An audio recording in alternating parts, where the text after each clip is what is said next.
Hi నమస్తే welcome స్వాగతం సుస్వాగతం. నేను అమ్మమ్మ ముద్దుల మనవరాలు, నాన్నకి పెద్దమ్మాయి, మామయ్యకి లావు, ఫ్రెండ్స్కి లవ్లీ, టోటల్గా మీ లావణ్య శ్రీపతి మీ ముందుకు వచ్చేసింది అమ్మమ్మ కబుర్లు టాపిక్తో. నేను ఇంతకుముందు చెప్పాను కదండి టైగర్ గర్డ్ గురించి చెప్తానని. సో ఇప్పుడు ఎన్ని ఎపిసోడ్లు అయితే అన్ని ఎపిసోడ్లు టైగర్ గురించి చెప్పుకుందాం. మీకు ఇంతకుముందు చెప్పినట్టుగా మా రాముడు మామయ్య తాతయ్య మార్నింగ్ 6కి తాతయ్య, 6:45కి మామయ్య ప్రతిరోజు డైలీ జర్నీ చేసేవాళ్ళు ఆఫీస్ కోసం. సో మా రాముడు మామయ్య వెళ్ళేటప్పుడు ఏంటంటే సీజన్ తీసుకొని ఎంప్లాయీస్ ఎక్స్ప్రెస్ అని ఒక ఎంప్లాయీస్ ట్రైన్ అని ఉండేది, దానికే వెళ్ళి దానికే వచ్చేవాడు అనమాట. సో ఆఫీస్కి వెళ్ళిన దగ్గర అంటే ఆఫీస్ దగ్గర వేరే ఊరు వెళ్ళేవాడు కదా, అక్కడ ఒక కుక్క ఉండేదిటండి. అది మామయ్యకి ఏంటంటే చిన్నప్పటి నుంచి కూడా మనకి శాస్త్రాల్లో చెప్తారనమాట, మాతృ రుణము, పితృ రుణము, తర్వాత గురువు రుణము తీర్చుకోలేము అని చెప్పేసి చెప్తారు.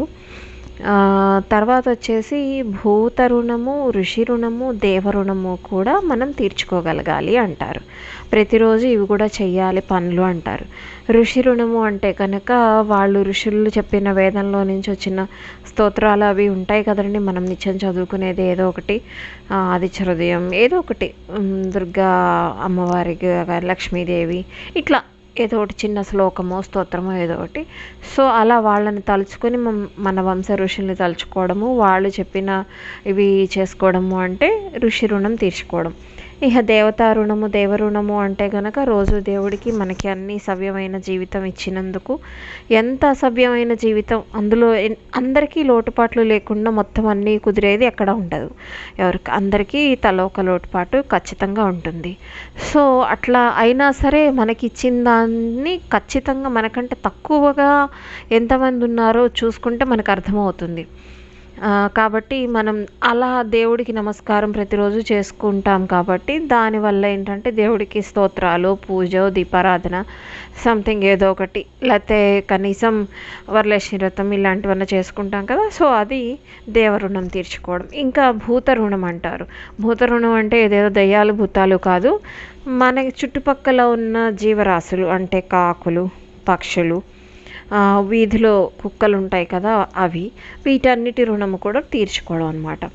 సో అంటే ఏంటంటే పక్షులకి కాస్త బయట నీళ్ళు పెట్టడం, పిచ్చుకలు అట్లాంటి వాటికి కాస్త బియ్యం లాంటివి వేయడం, పావురాలు, పిచ్చుకలు ఇట్లాంటి వాటికి, ఆ తర్వాత ఏదైనా ఒక ముద్ద అన్నం బయట పెట్టడము కొంచెం రోజు అట్లాగా.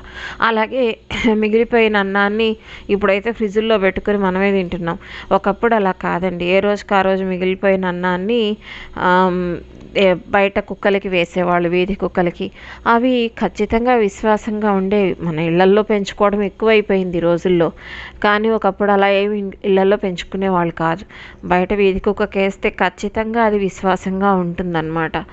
అందుకని వాటికి వేశారు. దీన్ని జంతు రుణం, అదే భూత రుణం అంటారు.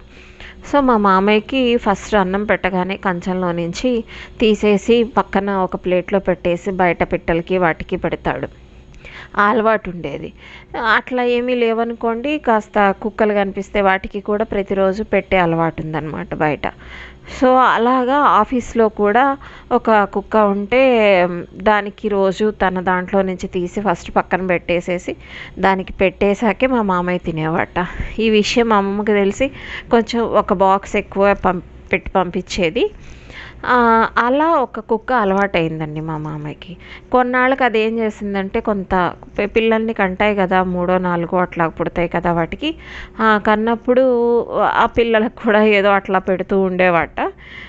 కొన్నాళ్ళకి రీజన్ ఏమైందో మాకైతే తెలియదు, కానీ ఆ తల్లి కుక్క కానీ మిగతా కుక్క పిల్లలు కానీ కనిపించకుండా అయితే పోయినాయి. రీజన్ అయితే తెలియదు. జంతువులు వాటికి వదిలేసేసి కొన్నాళ్ళ తర్వాత వదిలేసి వెళ్ళిపోతాయి కదా పిల్లల్ని. సో అలా అయితే అయి ఉండొచ్చు. అలా ఒక కుక్క పిల్ల మాత్రమే అక్కడ ఉండేదన్నమాట. సో మా అమ్మాయికి ఎలాగో అలవాటు కాబట్టి దానికి పెడుతూ ఉండేవాడు. ఒకరోజు ఏమైందంటే సడన్గా మామయ్య ఆల్మోస్ట్ ఇంటి దగ్గరికి వచ్చేసాక చూశాడండి. అప్పటిదాకా గమనించుకోలేదుట. అంటే అదంతా సైలెంట్గా వెనకాల వచ్చేసింది. మామయ్యతో పాటు ఆఫీస్ నుంచి స్టేషన్ దాకా వచ్చింది. స్టేషన్లో ట్రైన్ ఎక్కింది. ట్రైన్ నుంచి మళ్ళీ మా మామయ్యతో పాటు అక్కడ మామయ్య ఎక్కడ దిగుతాడో అక్కడ దిగింది.